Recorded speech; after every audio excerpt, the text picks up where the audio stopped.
You came to town in 1998 after arguably one of the greatest CFL careers of all time. What's the story behind how you got here to Buffalo? What drew you to the Bills? Flutie keeps, and Flutie scores, touchdown Toronto. I had a really nice career going in Canada, and I had a 4-year offer on the table from Toronto that was guaranteed money, which was a lot more than I ended up signing with the Bills. And my agent called me and said, "Hey, Buffalo's calling. And it's small money, but, give it some thought, think about it." And I go, "Yeah, I thought about it, let's do it." It was really my only opportunity to get back into the NFL.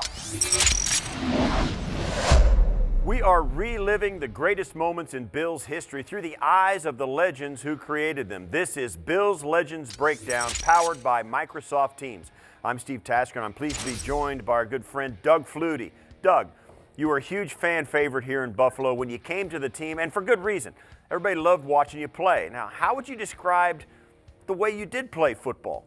I just played like I was in my backyard and having fun. I played with a passion. I played out of necessity. I played very athletically at the quarterback position.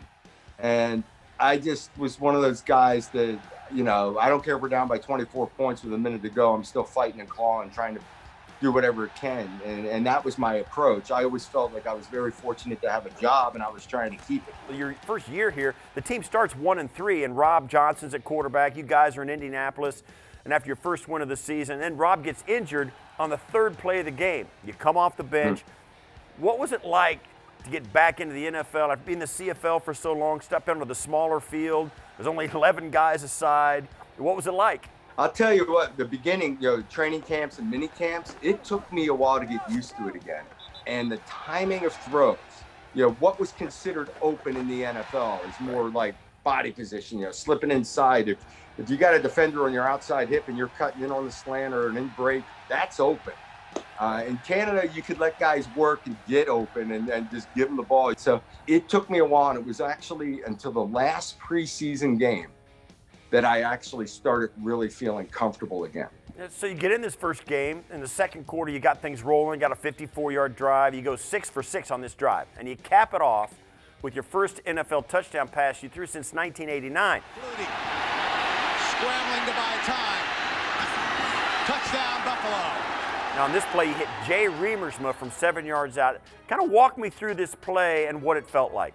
Jay ran a shake route up that seam, and I probably could have hit him right away, but it was kind of dirty. It wasn't clean. I couldn't see it, and I'd moved. But once I got to the outside, it created an easier window to make that throw, and I got it to Jay in the back of the end zone. And I think one of the things that made me effective was I could pull the trigger like that from any arm angle on the move. I didn't have to be set with the right foot. But the first throw to Jay was something that on film, I didn't make the throw on time. I could have hit him right away, and I didn't. So you lead the team goes on, you beat the Colts, and then the following week you get a start in Buffalo, and you're going against the undefeated Jaguars. They come to town. What was your mindset going into that game, and how do you remember preparing for your first NFL start in almost a decade? It's different from coming off the bench. Coming off the bench, you're relaxed. You're just getting out and going.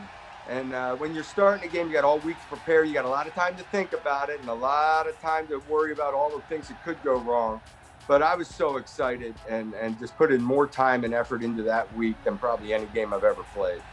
Yeah, you go down 7 early in that game. Jaguars were good, but on your second possession, you're going to take them 80 yards and cap it off with this strike to Eric Moulds. Talk to us about what you saw with Eric on this play. This is what I'm talking about with the NFL. This is timing, slant route. As soon as he gets inside position, that ball's got to be on him.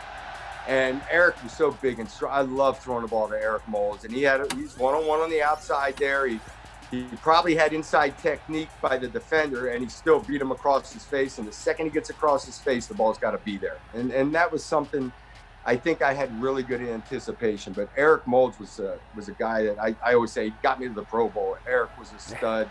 If he's one-on-one, the ball is going his way.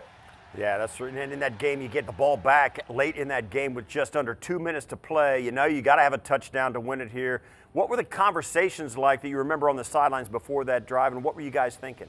The problem was we had no timeouts, but we had enough time that I could still dump the ball off underneath. And I think I hit Thurman Thomas 3 or 4 times on little short dump offs. And finally, this is the big play. I'm looking up the seam and then turn to the outside and throw the go route down the edge. It was 3 deep coverage, double cloud. They figured they were just playing safe. We had 4 verticals on the play. So I was looking hard up the seam, and the ability to step up through the pocket makes this throw easy for me because I had my momentum going forward. I could really eye that seam route like I was going to throw it up the seam, and I drew the outside corner in just enough. When I'm starting to step up here, I'm just eyeing the seam, and then I turn just a little shift to the outside and gun it down the rail. And Eric was sitting in that dead area in kind of a cloud. There's the under coverage and the guy over the top, and stick it in that window between them. And Eric goes up, makes the play. The tricky part of all this was we thought we were in the end zone. They called this a touchdown. His knee is down just before getting in, but we have no timeouts. So Eric thinks he's in the end zone. We go into celebration mode, and they reset the ball and wind the clock. Yeah, this sets up the drama at the 1-yard line. You got to spike it on first down, then you throw a fade to Mold's left, incomplete, a fade to Andre right on the right, it's incomplete. That's before it's 4th down, right? And this turns out you did a lot of cool stuff here in Buffalo. This may be one of the signature plays that you made. Take me everything that happened. It's a 4th down play coming into this game-winning touchdown. 4th down play. We've got to check with me. We're either running the dive with Thurman to the right, or we're going toss crack to Thurman around the corner to the left. If they're playing coverage, if they're playing quarters, if they're playing off in any way, we're going to run that dive. But they're all out blitz here. They're man-to-man. They're coming. They're going to get up in the gaps and come. So we check to toss crack where we're blocking down on the outside, and Thurman's going to run the toss sweep. What happens is, because it's man-to-man coverage, the receivers, defenders follow them down inside. They make their blocks, and the edge should be easy to get. So I check to the toss, but the crowd noise is so loud, Thurman doesn't get the check, so he guesses and runs the dive. And I'm turning to pitch the ball. Right. So you turn to pitch the ball, and ain't nobody there. I'm turning to pitch the ball. There's no one there. Thurman's running the dive. I go to pitch, oh shoot, just react, run it as the naked bootleg because that's how it's blocked. And I get on the corner. So it ended up working even better because Thurman takes an extra guy up into the middle. But it felt like it took forever for me to get to that pylon and get to the corner. I felt really slow running that in. Yeah, I can relate. Yeah, you may. Did this change? Did this play and this game and this little stretch? Did this change things for you and your career?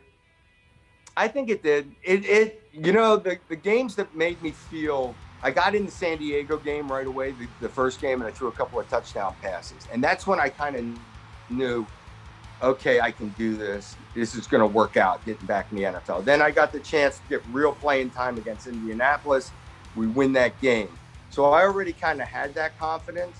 But then this was your 4th quarter, last second drive that kind of made the fans believe, that something special could go on here, that Doug can get it done. You made the Pro Bowl following that 98 season, and the highlights continued even the next year. Let's start on a Sunday night football against the Jets. You guys are up 7-0 in the second half. It's 3rd and 2 from the 24. You roll out, you take one look, and you're off to the races for the touchdown. Break this play down, and this was obviously a called pass. You just decided to keep it. How'd it work? It was a naked. It was going to be a naked out to the right with crossing route in front of me, a little play action fake and naked bootleg out to the right. Hopefully I get a chance to throw the football. The outside defender ran wide, I just remember. So all of a sudden I had a north-south cut, which doesn't usually on naked bootleg you're sprinting to the sideline, but all of a sudden there was this seam that created north-south, and I took off. Now, as slow as I felt on the other touchdown run I was on, this one I really felt quick. It's like I put my foot in the ground, started north and south, saw a window and went for it. And when I'm running hard, you see my head tucked. LaDainian Tomlinson in San Diego used to give me a hard time about that. He said, Doug, you got to run a little more relaxed. But I'm just going for the end zone. I probably could have walked in and stood up, but I always get a little nervous. As things get crowded on me, I just go low and make sure I get in the end zone. This is a better view of it. Off the fake, I go to the outside, and all of a sudden, there's the flat route. He runs with the flat route, and I see a north-south cut, and I just go for it.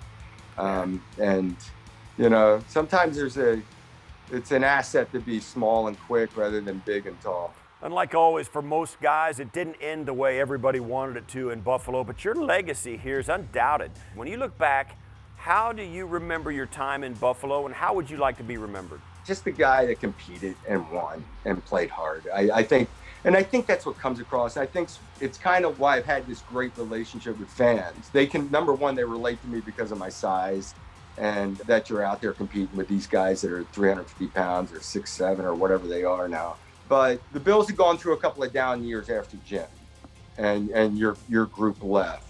And I was kind of looking at it as we kind of rekindled the Bills and the fan base and got people excited about the Bills again there for that short window of time.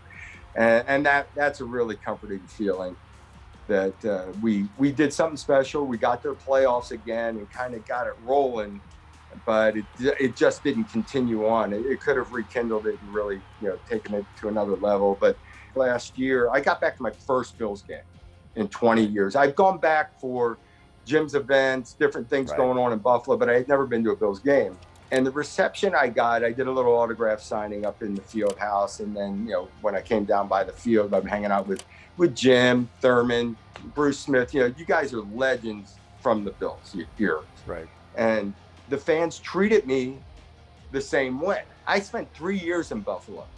And I got a reception like I was a Jim Kelly, like I was Bruce Smith. And that just made me feel so good.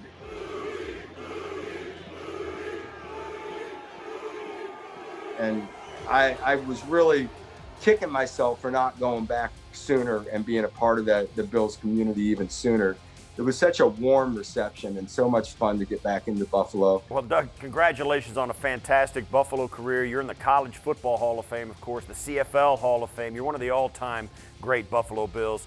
We appreciate you taking some time and doing this for us. Appreciate you. Thanks a lot, Steve. So much fun.